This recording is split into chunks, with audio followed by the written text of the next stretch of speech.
আসসালামু আলাইকুম এভরিওয়ান, কেমন আছেন সবাই? আশা করি অনেক অনেক ভালো আছেন। অনেকদিন পর আর একটা ছোট ব্লগ নিয়ে হাজির হয়েছি।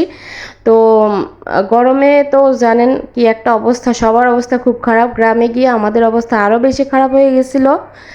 আর গরমে সবচেয়ে পীড়াদায়ক একটা বিষয় হচ্ছে দাওয়াত। ঈদের সময় গেলে যেহেতু আমরা একটু বাইরে থাকি, মানে কি বলে, শ্বশুর বাড়ি থেকে একটু দূরে থাকি বা বাবার বাড়ি থেকে দূরে থাকলে হয় কি, ঈদ কোরবানে যখন যাওয়া হয় তখন কিন্তু বেশ দাওয়াত পড়ে। তো এই গরমে কারো বাসায় দাওয়াতে যাওয়া মানে আর এক ধরনের প্যারা। আর না গেলে তারাও মন খারাপ করে। আপনজনদের আসলে দাওয়াত অনেক সময় মিস করাও যায় না, বাধ্য হয়েও যেতে হয়। সেরকম আমিও গিয়েছি এবং যাওয়ার পরে মানে কি বলবো, খুব একটা যে কষ্টে ছিলাম তাও না, কারণ আমার শ্বশুরবাড়িতে ফেনীতে অনেক বেশি কারেন্ট ডিস্টার্ব করতেছিল। ফেনী বলতে দাগনভূঞা আমার শ্বশুরবাড়ি। তো ওই ডিস্ট্রিক্টে, মানে সরি ডিস্ট্রিক্ট না, যাই হোক, ওই এলাকায় বেশ কারেন্ট ডিস্টার্ব করতেছিল, প্রচুর ডিস্টার্ব করতেছিল।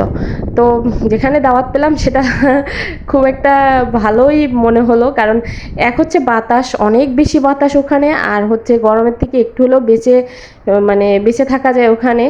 তার কারণ হচ্ছে কাছেই তাদের কারেন্টের যে সাবস্টেশন না কি একটা বলে সেটা। তো আর নিচে হচ্ছে পল্লী বিদ্যুতের অফিস, তো সেই হিসাবে কারেন্টটা বেশ কমই গিয়েছিল। আর এখন কারেন্ট এত বেশি যায় যে আইপিএসও কিন্তু ব্যাকআপ নিতে পারে না। তো এই যে দেখা যাচ্ছে, দেখতে পাচ্ছেন সাবস্টেশনটা, সাবস্টেশন বলে মেবি, আই ডোন্ট নো, আমি শুনেছি আমার হাজব্যান্ডের থেকে, আমি এই বিষয়ে খুব একটা এক্সপার্ট না।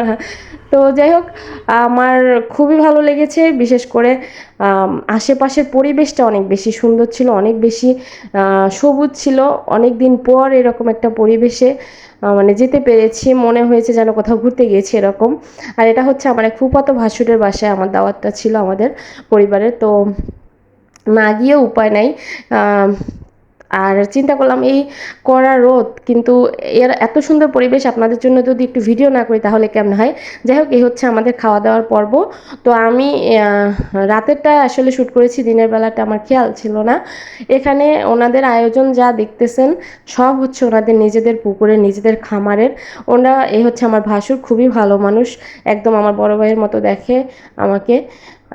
মানে আমাকে ছোট বোনের মতো আদর করে সে, বড় ভাই। বাসুর বললে ভুল বলা হবে। আর এখানে মাছ দেখতেছেন, মাছগুলো সব তাদের নিজেদের পুকুরের, মুরগিও নিজেদের খামারের, চালও নিজেদের ক্ষেতের, সব মিলিয়ে সবজি টবজি সম্পূর্ণ অর্গানিক।